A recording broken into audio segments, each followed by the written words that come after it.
Hi everyone, welcome to my YouTube channel, Notes from the Sewing Room. My name's Becky. Thanks for tuning in today. My sewing videos are all about sewing and my craft adventures. So if you'd like to subscribe, please do hit the subscribe button now. Today's video is all about what I've been making in January, including a brand new cozy jumper and also a lovely smart dress.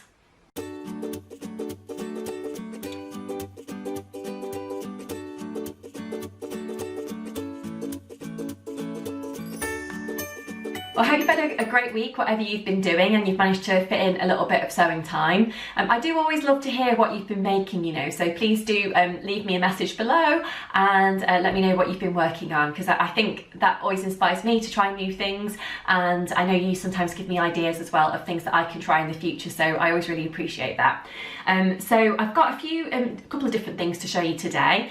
One is just to the side of me here, and I've also got a lovely dress project that I've been working on as well for a family party that I went to. And I've also got my nice cup of tea here. You see, I'm just feeling a little bit chilly today. I don't know if you have those days. I think I've just come back from a dog walk, so I think I just get a little bit chilly when I'm out there, so I probably just need a nice hot bath or something like that. So the first thing that I'm going to talk about is one of my absolute favourite patterns, and something that's absolutely perfect to wear at this time of the year. I probably do need to come up with some kind of hack for it so that I'm not making it in the same way each time, just to try and keep it interesting for these videos. So I don't know if you like me to show you things that I've made out of the same patterns that I've used before. I know I like to see things that people have made using the same patterns, because I think they can look completely different in different sorts of fabric that you use.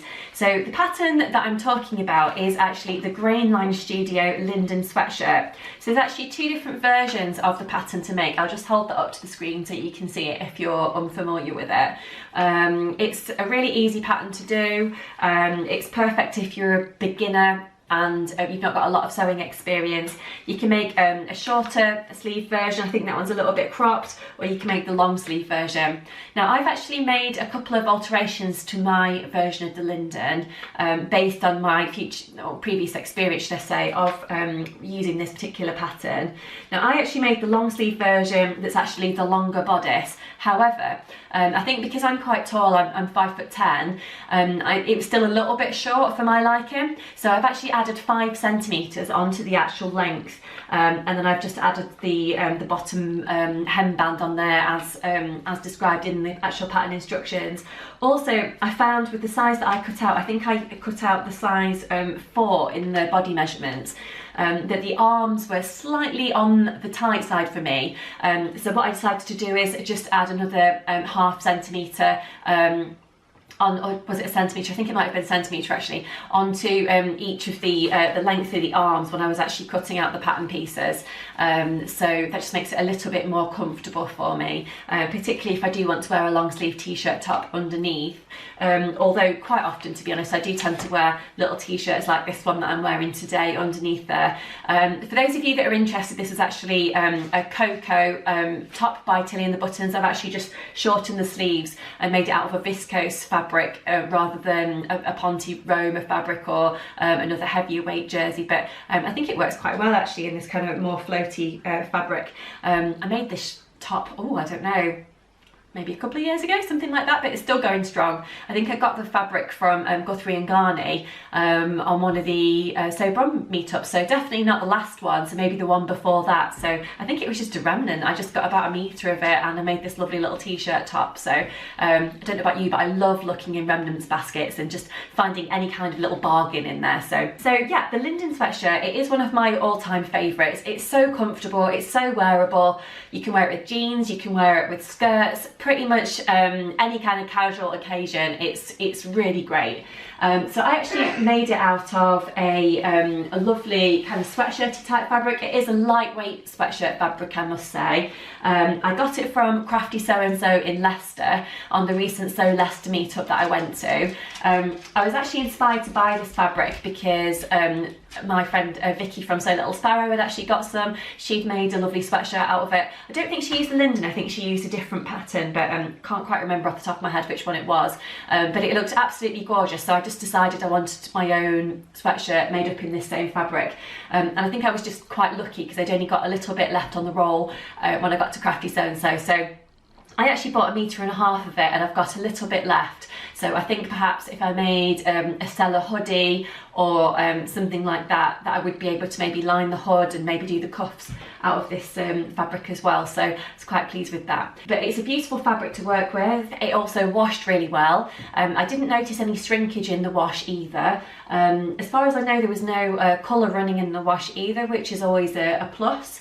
I think it could do with an iron actually, because I've decided to use a twin needle to finish off the neckline here. It's a little bit lumpy bumpy, so I think it just needs to be steam ironed. But apart from that, it's a really straightforward make. I made it in just a few hours after cutting it out, so if you're looking for a speedy kind of evening project, it is, you know, a perfect one to try. I'm going to Yorkshire for a long weekend soon, so I just wanted to make a nice warm kind of cosy jumper to wear under my brand new Eden coat when I was there. So yeah, really pleased with that. So that's the first make that I wanted to show you. The second one is again a pattern that I've used before, but I've actually made something different from the same pattern pack. So it's actually, you'll have to excuse the pattern because it looks a little bit crumpled, but I think that's because I've used this pattern so many times, and it's also been kind of shoved in my my pattern drawer. So this is the Grace dress and skirt pattern from Simple Sew Patterns.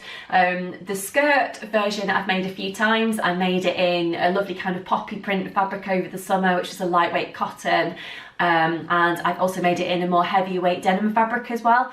It's actually a pleated skirt. There's a shorter version which is view D, and also a view C which is the kind of longer version.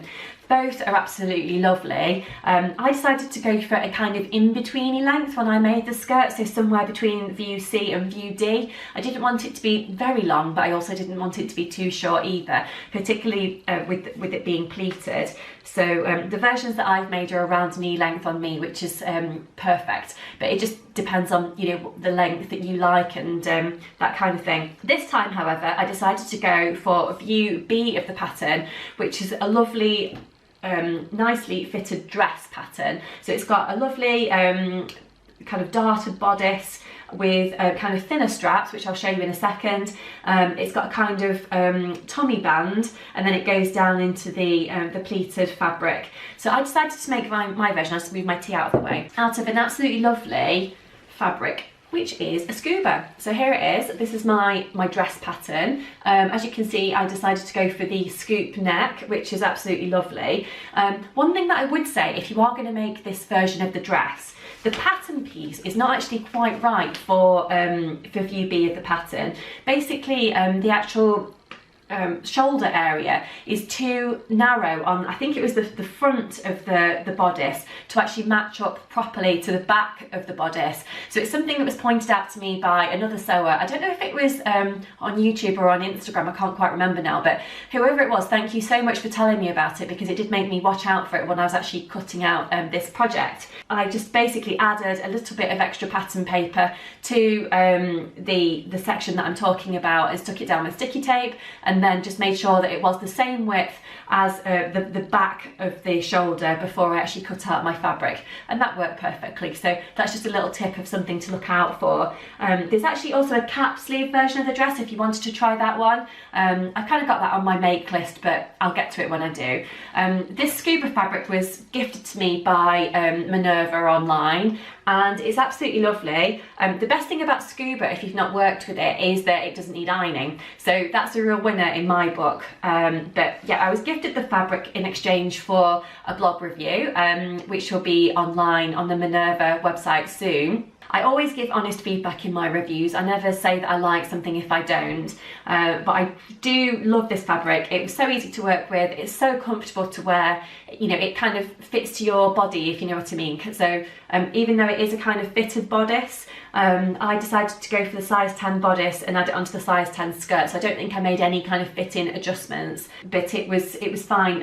One minor change that I did make, I think it's supposed to be a fully lined bodice, but instead I decided to make my own little facing to go onto the inside instead. So you probably can't see that very well on the camera, but I literally followed the lines of the bodice piece and just kind of made a shorter facing to kind of go under here, fit underneath the arms, and then obviously around the back of the zip as well, and then sewed it in place afterwards. I literally finished that with an overlock stitch, so that was good, and then I've literally caught it on the inside with a few hand stitches just to keep it in place. This project was a bit of a rush, I must say, because I was wanting to get it done for a family birthday party that we were going to.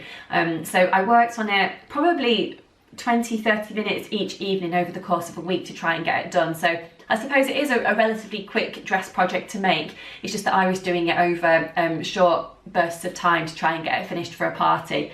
But I'm so pleased that I got it finished, and I did have a couple of compliments on the evening for wearing it as well, which is like the biggest, loveliest thing when you're wearing something that you've made and someone says, oh, I really like your dress, where did you get it from? And you actually say, oh, I made it. So I just think that's the best feeling, which I'm sure you do as well if you are someone that makes things yourself. I decided to add in a invisible zip into the back of my bodice, which I think works perfectly for this project. You could always use perhaps one of those nice lace zippers instead, or more of an exposed zipper if you prefer, but I like the invisible zipper myself. So yeah. So I'm really pleased with this. I've actually worn it for work since the family party as well, with a little blazer, which I think works really well. I think I wore a cardigan over the top of it, and then I put my blazer over the top of that to keep me nice and snuggly. And when you do that, it actually looks more like a skirt instead. If I hold that up, you can actually see more of the skirt there as well. But I will put some pictures on the screen of me wearing the dress.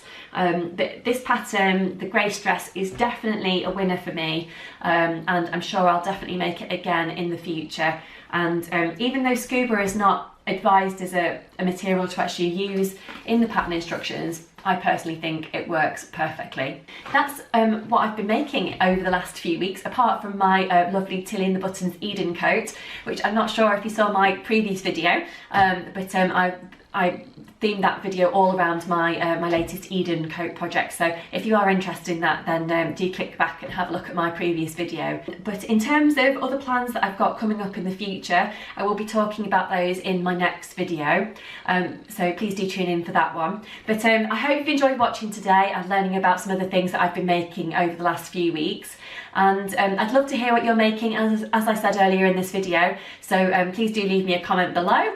But until next time, I shall leave it there and say thank you so much for watching, and I'll see you soon. Bye!